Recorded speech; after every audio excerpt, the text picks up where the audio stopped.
Today we're going to have a look back at the top 10 games on Apple TV in 2021. For reference, all games have been played on an Apple TV 4K second generation. Note, while some of these games are playable with the Siri remote, most will require a controller. See a list of supported Apple TV gaming controllers in the video description.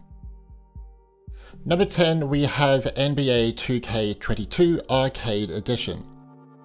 The last NBA 2K game on Apple TV was NBA 2K16 TV Edition, which was actually delisted a few years back. Now we have two new NBA games on Apple TV thanks to Apple Arcade. The one we're focusing on is NBA 2K22 Arcade Edition. Included is the latest roster of players and various modes, from Play Now, My Career and My Court, the Association mode, Blacktop mode, and Multiplayer for matches between other Game Center players or local two-player matches. I much prefer playing this one on Apple TV over any other Apple platform, as it's a more console experience.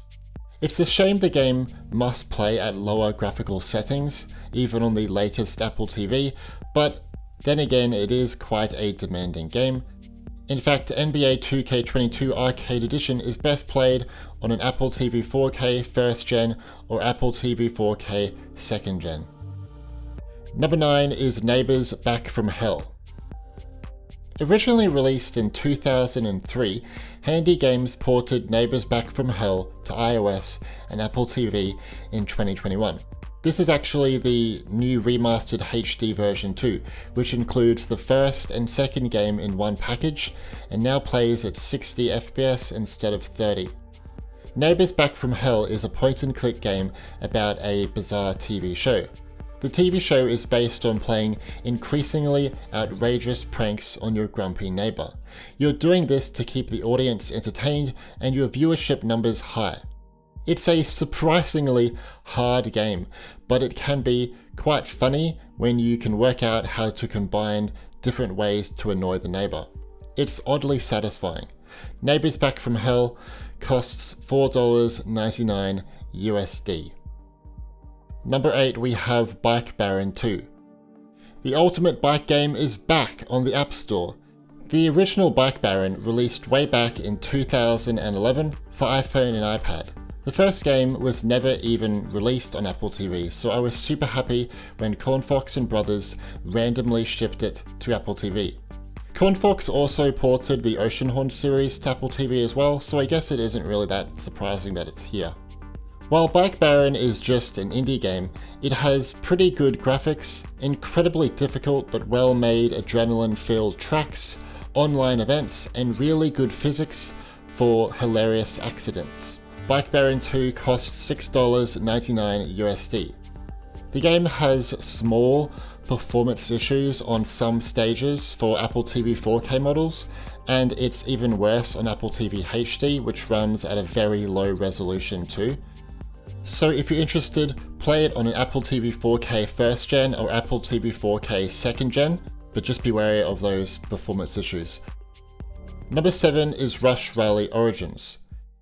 Previous Rush Rally games were brought to Apple TV, so it should be no surprise that the latest one, Origins, landed on Apple TV as well in 2021. Origins combines the top-down racing action from the original Rush Rally with the tech and physics from Rush Rally 3. You can try out modes from time trial, championship and race, and drive over different surface types, including snow, gravel, dirt, mud, and tarmac.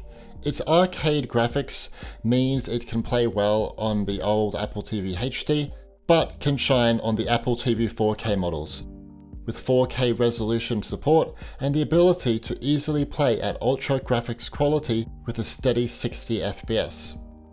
Across all Apple TV models, controller rumble vibration is supported too. It adds a further layer of immersion that you'd expect to see with a rally game on console. Rush Rally Origins costs $4.99 USD. Number 6, we have Huntdown. Huntdown is one of the best action platformers I've ever played. I love how it takes inspiration from 90s action platformers and adds in modern gameplay elements.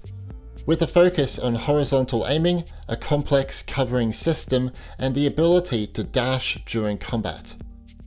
While it's a difficult game, especially during boss battles, it's never ridiculously unfair to the point of rage, which I really appreciate here. I especially love that the game is fully playable with 2 players.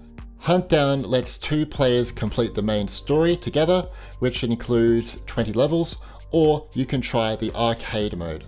The game's gorgeous pixel graphics means it can play at a high resolution and 60 FPS on every single Apple TV model. Huntdown costs $4.99 USD. Number 5 is World of Demons. World of Demons is an amazing console combat action title by Platinum Games, the people behind Nier Automata and the hit Bayonetta series. You play as different samurais as they lead an army of yokai minions as they embark on a mission against evil. The game is set amongst beautiful environments inspired by traditional Japanese artwork with gorgeous stages pulled from ukiyo-e woodblock prints. The Apple TV 4K version of this game is the best, with 1080p resolution support, high graphics quality, and a locked 60 FPS. The combat sequences work great on the big screen too, compared to the touch controls on iOS. World of Demons is available to Apple Arcade subscribers on the App Store. Number 4, we have SpongeBob SquarePants Battle for Bikini Bottom. I showed this game a lot in 2021 and I promise this is the last time. While it's a children's game, SpongeBob SquarePants Battle for Bikini Bottom is actually the most demanding game we've ever seen on Apple TV. I'm being honest.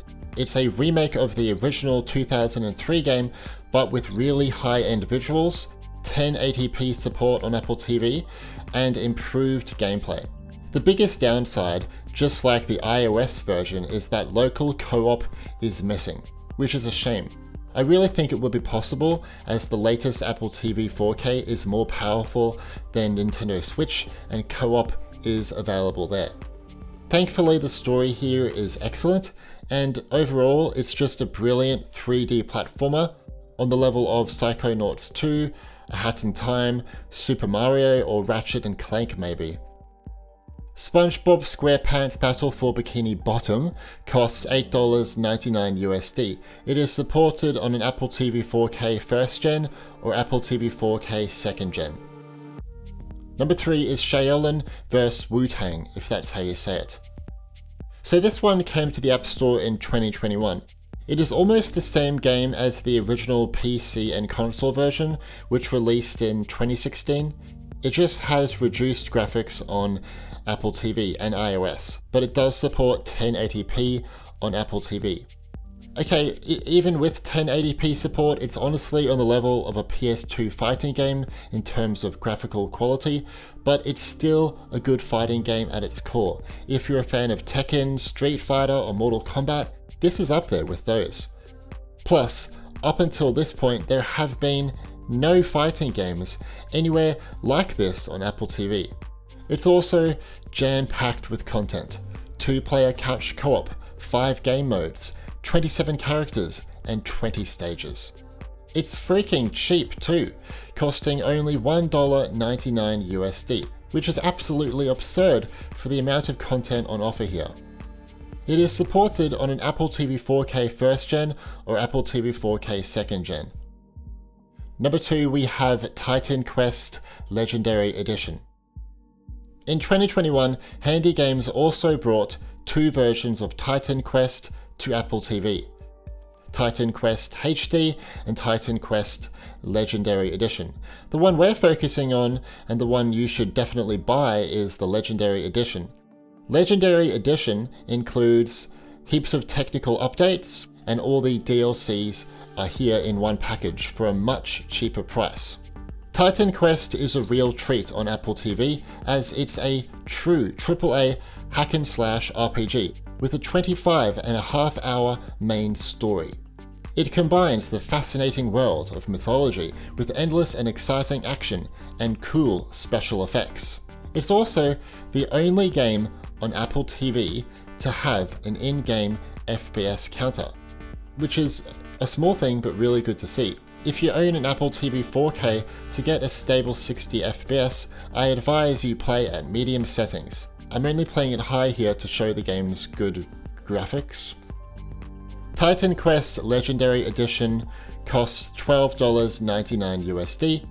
It is best played on an Apple TV 4K 1st Gen or Apple TV 4K 2nd Gen. Number 1, we have Beach Buggy Racing 2 Island Adventure. This is my favorite Apple TV game of 2021. It is the full console version of Beach Buggy Racing 2, which was previously on other platforms, but it is now available on Apple TV. What you get here is an excellent kart racer, honestly on the same level as something like Mario Kart on Nintendo Switch. You can play through the adventure mode, try out championships for multi-race trophy events, play a quick race, or go into tournaments featuring cross-platform leaderboards.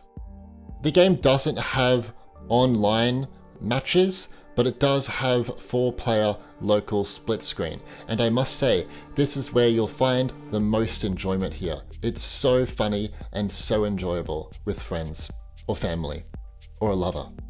If you have an Apple TV 4K model, the game will play at 1080p and 60 FPS.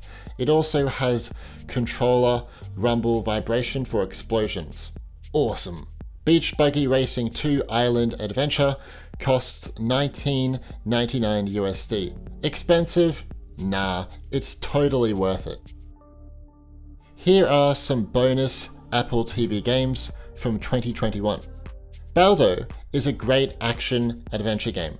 It's definitely best played on Apple TV to appreciate the nice graphical detail and combat sequences on offer here. It's just that the game still has a number of bugs which need to be found out before I fully recommend it on any platform. Moon Raider is a 2D platformer set in the diverse and dangerous underworld of the moon. It even has 2-player couch co-op on Apple TV, which is awesome. Quest Hunter is an isometric action RPG where your choice drives the story. It was ported to Apple TV in late 2021. Crossplay in co-op mode is available on Apple TV as well. Neon Beats has players attempting to beat their best scores in 2D platforming levels with rhythm-based gameplay. Diggy Dog 2 is a game about a brave archaeologist dog named Marty who helps his elderly master find his wife and solve the mysteries of the universe. What games have you been playing on your Apple TV in 2021? Do you even play games on your Apple TV? Did you even know games were actually available? Let me know in the comments. I'm really happy with this list of games for Apple TV from 2021 because it has a mix of really well-made indie games and for the first time a few AAA titles. I hope in 2022 Apple will release a much more powerful Apple TV with maybe an M1 chip, and for goodness sake add more storage space than just 64 gigabytes. What are you thinking? Apple, if you want this to be a more gaming focused console, it needs at least 128 gigabytes of storage or 256 gigabytes. Anyway, if you found this video useful, please drop a like and subscribe and turn on notifications to stay up to date with everything Apple gaming related. My name's Stewie, and thanks for watching.